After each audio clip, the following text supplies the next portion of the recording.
Welcome to HIV, Hope and Charity, a podcast series brought to you by TVPS, a charity that's been supporting people affected by HIV since 1985. I'm Sarah. And I'm Jess, and we work for TVPS. And our aim is to get as many people as possible HIV educated.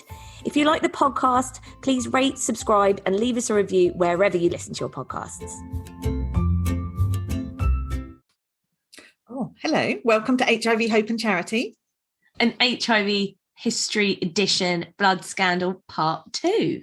Indeed it is. How are you? Are you okay? I'm good, actually. I'm good. Sarah's just been looking up. You're a bit obsessed with flight paths, aren't you? And helicopters and things. So literally just before this, we were having to wait because I thought there was a helicopter. Well, there was a helicopter. I didn't think there was a helicopter coming over my house. And Sarah, you were just having a little look for me, weren't you? What it was and where it was going. Just reassuring me that everything's fine. I'm going to add it to my list of interests. Lego, Olympics. Lilliput Lane? No, not Lilliput Lane. That was a secret. Remember? Episodes of Friends and helicopters. And the 80s, come on, like your main staple. And the 80s. I feel people know a lot about my likes and not so much about yours. No, remember, mine's trashy TV and then, crime dramas or documentaries. Murder. Oh, I don't know if I'd go that far, but possibly, yeah. Just anything a bit macabre, I think. Bit dark, yes. Yeah, I love a drama. When you see those adverts on like TV for coming this autumn, I'm like, yes. But I only like a binge. I don't want to watch them a week at a time. No, thank you. Not interested. I want the entire thing in one go in one day. Oh my gosh. I'm the opposite. I like a weekly program. But how do you keep up? How do you stay interested? My interest is just gone and I've already forgotten, unless it's immediate. Oh, but then it's like you know, especially if it's a program that makes you think, you can kind of mull it over for the rest of the week, and then it comes on and you're like, oh gosh. Oh, yeah. I suppose. Well, perhaps I'm not. Well, as we know, I'm not watching things that take tons of thinking about. No, well, nor mine. Watching Love is Blind, things like that. Oh. Yeah, I have no shame. It's fine. It's fine. But I have something for you this week. Oh, yes, please. Last week's episode, I asked so many questions that we didn't have the answers to. So I went away and found the answers. Oh, very good. So I asked, does America, do people still get paid for blood donation? Now, the answer is yes, but it's not blood donation. You get paid for plasma donation, not blood. But obviously it's taken in a not dissimilar way, I think. Obviously, I'm not a medical professional. Now, I also asked, how much is it sold for? And this is present day. So I know, obviously, what we're talking about is kind of 80s, 90s sort of time.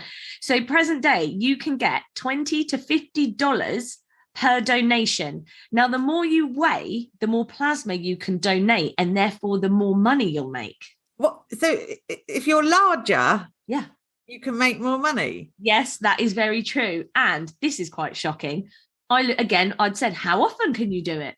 So how often can you donate? So through the American Red Cross, they only let you donate once every 28 days, but private centres let you donate up to twice in 7 days if you have at least one day in between. So it can be fairly lucrative. Yeah, I'm not encouraging anyone that this is a career path. But people can supplement their income by selling their plasma. From what I have found on the internet, and like we always do, I'll put my sources, but it would appear so, yes. I didn't know that. Me neither. And as far as I know, that doesn't happen in the UK. No. And then the last thing that I did ask was, did the prisoners get paid? Because obviously here, I suppose I was equating it to in the UK, where if you're in prison, you don't have the right to vote anymore, do you? Well, not forever, just while you're in prison. So I didn't know if that might have affected them, but we thought they would have got paid, didn't we? Now I looked this up and they did. And it was this was obviously back in the day. So this was $7 to $10 per donation.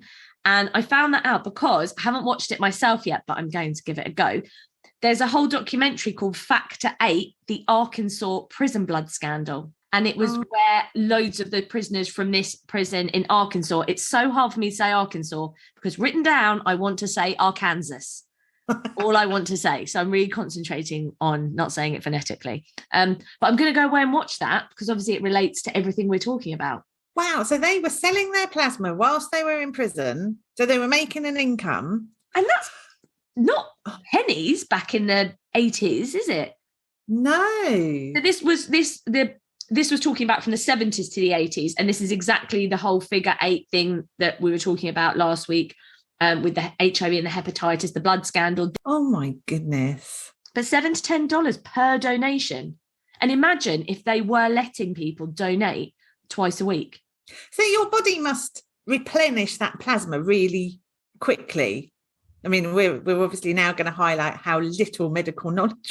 Yes, we are. Because I don't know why I'm nodding. I've got no idea. No, well, it must do. But then why would the Red Cross say 28 days? But I suppose a private clinic's not really that bothered about your health. Yeah. Well, good research. I know, right? Well, I just thought I'd answer them because obviously you're always giving me lots of amazing information. And I thought I'd just join in because I asked so many questions last week. Very good. Should we look at this week's episode? Yes. Is this one also going to be called That's Outrageous? Just like part 1? A little bit, maybe. Right. Well, I don't know. I mean, I've looked at this, as you know, been outraged throughout. So you're going to be my benchmark of whether I'm too outraged or whether I should just dial it down a little bit, because these things happen. Even as I'm saying it, that's rubbish. These things don't happen. Do they? I don't think they do. Yeah. I feel like no one could ever be outraged enough, if I'm honest. I think this podcast is just going to stoke your outrage. Oh. Okay, well, let's see how we go. So we are talking about the contaminated blood scandal. So in the last episode, we talked about what it is. I didn't even come out. See, I'm outraged already. I can't speak. In the last episode, we talked about what it is and how it occurred. This time, we're looking at what happened next. So should we talk compensation? So haemophiliacs have been given blood treatments that contained the HIV virus. So, of course, they should be compensated. They didn't know there were any risks when they were receiving the treatment. So it seems logical to me that compensation must be on the table. No. What? No compensation has ever been paid to the victims of the scandal. Oh, I had to try so hard not to swear then. I was going to say F off. Seriously? That can't be true. It is true. So they do receive some money. So in 1989, the UK government announced ex gratia payments to people infected with HIV. And in 2004, another fund to make payments to people infected with hepatitis was launched by the government. 20 years later, 20 years after this all happened. And how many people had possibly passed away at that point? Exactly. Now, those schemes were merged in 2017 and they were replaced by something called the Infected Blood Support Schemes. And they run across England, Wales, Northern Ireland and Scotland. And they provide payments for those that have been affected by this, but it's not compensation. So obviously I've looked at the Infected Blood Support Scheme. I don't think it's that easy to follow. It could just be me. I think people who are infected with HIV are receiving annual payment. And I think it's around £28,000 per year, but I'm not sure. It's not very clear because the payments have never been regulated. So England, Wales, Northern Ireland and Scotland in the past have all paid different amounts. So it really was a postcode lottery as to where you lived. Now it's all standardised, but in the past, different organisations were managing the payments. So it's quite complex to understand who was receiving money from who. Some received lump payments, some received annual payments. But I think they get an annual payment. And I know some people will go, well, that's quite a lot of money actually. But you have to remember that these people are living with 2 lifelong, sometimes debilitating conditions. And in some cases, they've also had hepatitis as well. Some of them haven't been able to work. They were diagnosed at a time when there wasn't any HIV treatment, and that's done irreparable damage to their immune system. I mean, I'm glad they're receiving money. I think that's definitely good. But it's like a token gesture, isn't it? Nobody's going to knock being given some money because of what's happened. And people who just had hepatitis, I mean, that's just as bad, obviously receive less money than people who are infected with HIV. And the payments, they're there to help people manage on a day-to-day basis. So some people are going to have increased costs because of their health. But as I keep saying, it's not compensation. Compensation is, to compensate them for the error that happened in the first place. This is just money to help them manage on a daily basis. Yes, there's a difference. There is a difference. And that's the point, isn't it? I think so, yeah. Should we look at where we are now? Yes, I just wanted to apologise because there seems to be someone cutting a tree down near my house. So if anyone had a little chainsaw action, just feel free to ignore it. I definitely didn't. Amazing. fully expecting a tree to come crashing down now. Through the window any second. Brilliant. Or just a little man on a ladder, or a woman, flying past my window. Yes, I'll let you know if that happens. Please do. I mean, you're a tree professional, so you'll just carry on recording this. I'll just apologise. I won't help them. I'll just be like, sorry, there's somebody that's just fallen off a ladder outside. Just ignore their cries for help. Yeah, it's absolutely fine. Oh, okay. So in 2017, Prime Minister Theresa May, she announced that a statutory public inquiry would be held into the contaminated blood scandal. 30 years later, Jess, 30 years after this happened. Why so long? 3 decades. And I know some people might think, well, that's an acceptable amount of time.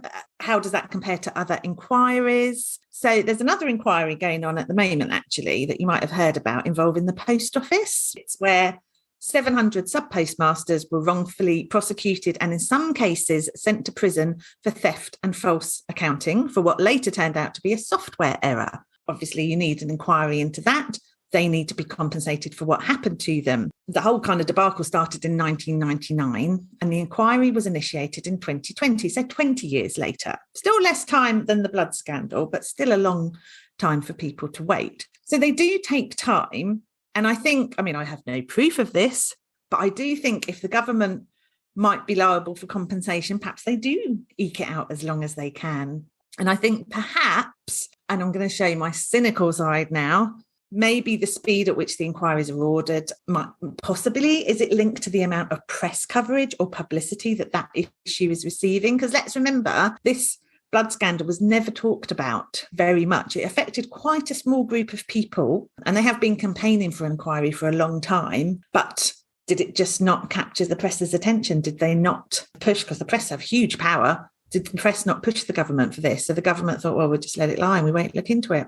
If you're not being pushed on it, if no one's forcing your hand, it's like, if we can just sweep this under the carpet for as long as possible. I never looked at it like that, but you're right. There are, the press can put lots of pressure on. Why was did people just not want to know? God. No, I mean, the Haemophilia Society, we mentioned last time, their website is fantastic and we've gathered a lot of information from there. They have on their website, it says, since that announcement, more than 100 people infected and affected by the scandal have died, and more will die before the inquiry reaches its conclusion. And they've been campaigning themselves for an inquiry since 1988. That's really heartbreaking that so many people have died already and more will have passed away before there's even an outcome of this inquiry. Yeah, they will never receive justice for this. This is awful from start to finish, isn't it? From every point, like we're saying, from what actually happened to the no compensation, to not have 20 years, then 30 years, and not having an answer. I know. So the inquiries were opened in April 2019. It's still ongoing now. So the purpose of it is to establish the facts. So the people who were affected by this say that the risks were never explained to them and that the scandal was covered up. And the inquiry will hear from people, not only the people infected or affected by the scandal, but of course medical professionals, so many different specialities. So not just HIV, hepatitis, and of course haemophilia, but blood experts, plasma experts, lab representatives, scientists.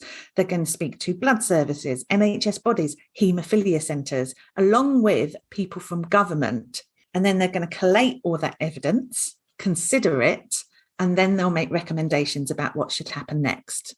It is a long process.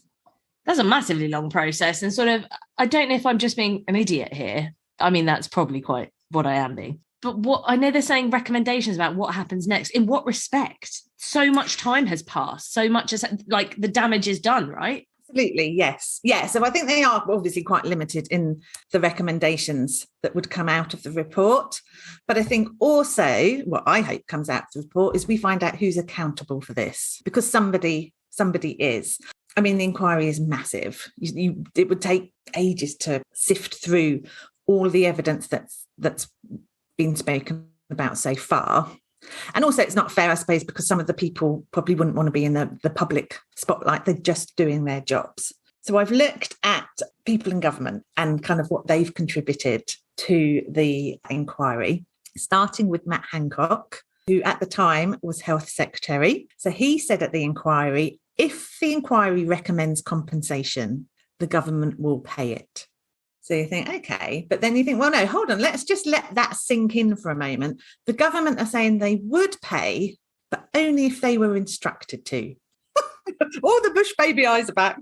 Because it just goes on, doesn't it? I don't want to say comedy of errors because it's not funny at all. It's just something after another. And that is a horrific standpoint. You might cover this later, but has there ever even been an apology? No, I don't think there has. So that's what you would also hope would come out of the inquiry. I mean, I think probably the government, when Theresa May announced there was going to be an inquiry, I don't know if she did apologise, actually, because that's almost an admission of guilt, isn't it? And that's probably what they're sidestepping. Perhaps they're not allowed to. A bit like when you hit another car and you're told never to say it's your fault, are you? Yeah. Don't admit responsibility for it. So perhaps that's it. But I just think that's horrendous. I think at the absolute bare minimum, there needs to be a public acknowledgement and apology. Definitely. And the thing is, I mean, there's no doubt people have lost their lives because they were given infected blood. I don't think anybody is doubting that. And yet they are going to put people through a long inquiry to see whether they're entitled to compensation. I just don't get it. Well, it's just stringing it out more and more, isn't it? And the cynic in me actually sort of says, well, the longer you string it out and the more people that perhaps aren't around, sadly, anymore, surely that's the less compensation that you're paying, right? I guess so, unless you're going to pay it out to the families. Oh, I hope so. I guess I hadn't thought of that. I hope so. But yeah, certainly, you know, the fewer people that are still alive that can talk about this and how it affected their lives personally, I think it does make it easier for the government. That's why it's so horrific. And I don't, you know, it might sound like I am getting a bit political. Why have I just picked kind of government representatives to say what they've said at the inquiry? And we should point out all of the main parties have been in power in one form or another. So Labour, Conservative, Liberal Democrats, coalitions, all of them have been in power since 1985. And so they're all culpable. And that's why it's an absolute travesty. None of them have stepped up to the mark until Theresa May did and said, yes, there should be an inquiry into this. So I'm mad at everybody, basically. Yeah, it's not a certain political party. I know people probably think we have certain views, which maybe we do. Maybe we do. But I see what you're saying. Actually, this is just across the board, just horrendous. Absolutely, yes. And yeah, of course, we've got political views. They aren't the views of TVPS. Or the podcast. No, or the podcast. Oh, who else? Right, Lord Fowler. Lord Fowler, one of our favourites. I love to plug a previous podcast, so I'm going to do it. Everyone go and listen to Lord Fowler podcast. So he was questioned about the AIDS campaign that we talk about in his episode. And he was asked whether any consideration was given, or conscious consideration was given on what the impact might be of the AIDS campaign on this already vilified cohort. So in other words, did you consider that haemophiliacs might experience even more stigma because you're doing this campaign? Because remember we said in the last episode, people assumed if you were a haemophiliac, you just had AIDS. They didn't understand that you would have had to contract it from infected blood. Now, he said, well, you know, you've got to make some choices. We've talked about this in his episode. And the greater choice was first and foremost to actually prevent the epidemic going even further. He then went on to say that the campaign was probably one of the most successful since the war. We know it was. 96% of the population knew more about AIDS after the campaign. But part of me does think, well, it's great that you've pointed that out, but I'm really sure that's a great comfort to haemophiliacs everywhere, is it? Yeah, or people that face that horrendous stigma because we had this Don't Die of Ignorance campaign that was scaring everyone to death. But it was super successful. Well done, you. No, yeah. I'm joking. I know it's good because we've talked about this before, like you said. It's great from a public health point of view. But yes, I don't know. I would be feeling that great about it if I was in this group of haemophiliacs that had contracted. Don't know if I'd be that happy for him that it was, you know, the most successful campaign. No. Was it the time to kind of point that out? I like Probably him. Not. He's taken any opportunity to toot his own horn. Yeah, definitely. And I think, you know, were the government focused on prevention of further infection without considering those most at risk? Because out of all the groups affected, or the groups that we knew were at risk at that time, people with haemophilia were at the most at risk because they had no choices. So if you've been highlighted as a group at risk and as the kind of pandemic went on, we knew how to protect those people using condoms, for example, or for drug users not sharing needles. But there was no, what's the word I'm looking for haemophiliacs, there was no advice. There's no alternative, there's no advice. It's this is medical treatment that you have to have. So like you're saying, they had no choices. It's not good. Lord Clark, he was another one who spoke. So he was health minister and then health secretary. So he was health secretary after Lord Fowler. Forgot his name then. Gosh. You were so annoyed with him for just beating himself up in the inquiry. He's dead to me. Yeah, he is. He did good work in our podcast episode, but now ruined it all. So Lord Clark, so he was health secretary after Lord Fowler. Now he was questioned and he said it was not, his blood products basically were not his responsibility during his time in either role, which does beg the question, well, who was responsible? If it's not the health secretary's responsibilities, whose is it? Whose is it? Do we know? No. And that's one of the challenges of the inquiry. Who is accountable for this? If the health secretary is saying, well, it's not me, who else was it? That's such a cop-out though, isn't it? That's like when you go to someone and say, has this happened? Like in a working environment, someone, they go, oh, I don't know, it's not mine. It's not me.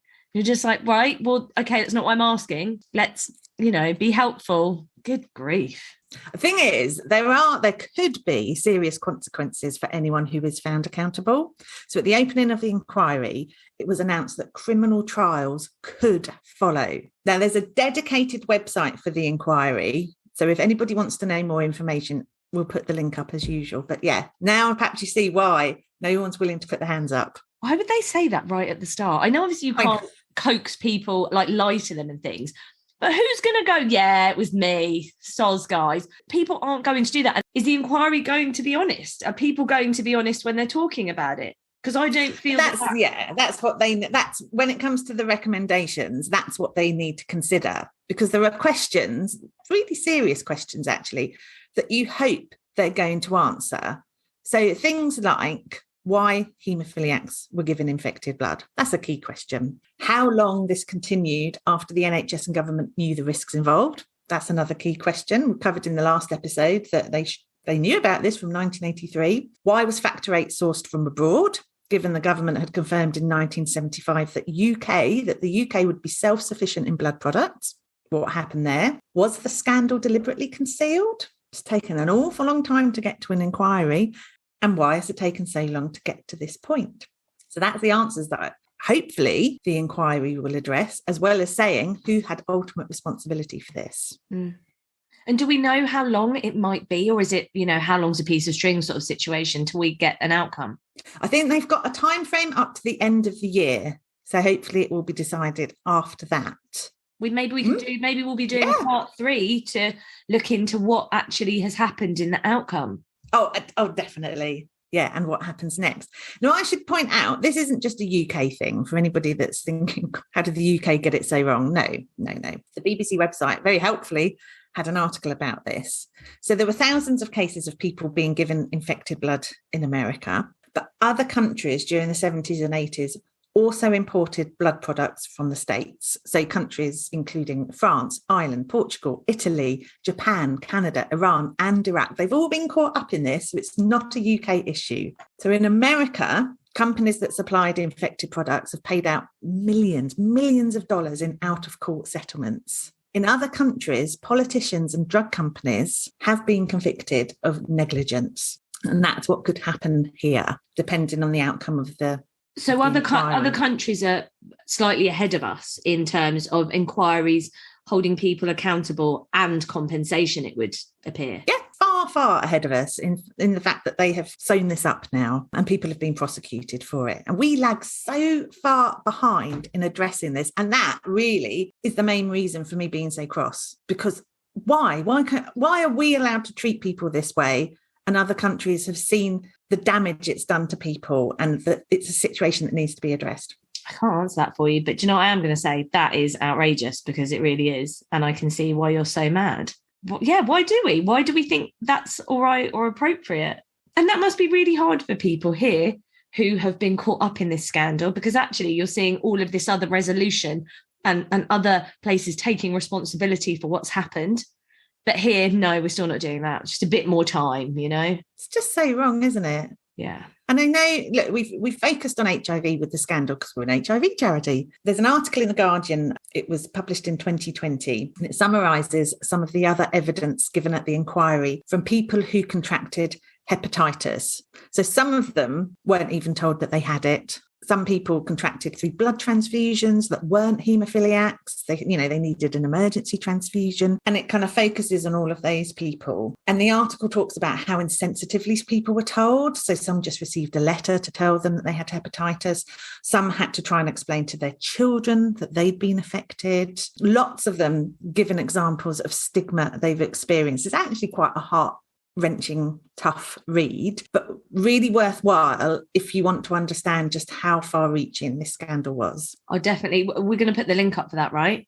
Yeah, we will. Perfect. We've had a lot of feedback about episode 1, and I know it's really resonated with a lot of people, and they have wanted more information and to go and read things. So yeah, amazing. I know, but for us, that is all you need to know at the moment about the contaminated blood scandal. I can't even speak about the contaminated blood scandal. Because steam's coming out your ears. You're like, so I know. I mean, I've been told that I've got quite a strong moral compass, and I do have, but this is just off the scale for me. I just can't get my head around how unjust it is. It's awful. And it's hard to actually comment on it. Of course, it's really obvious that it's so unbelievably wrong, isn't it? And it feels a bit like even this isn't enough.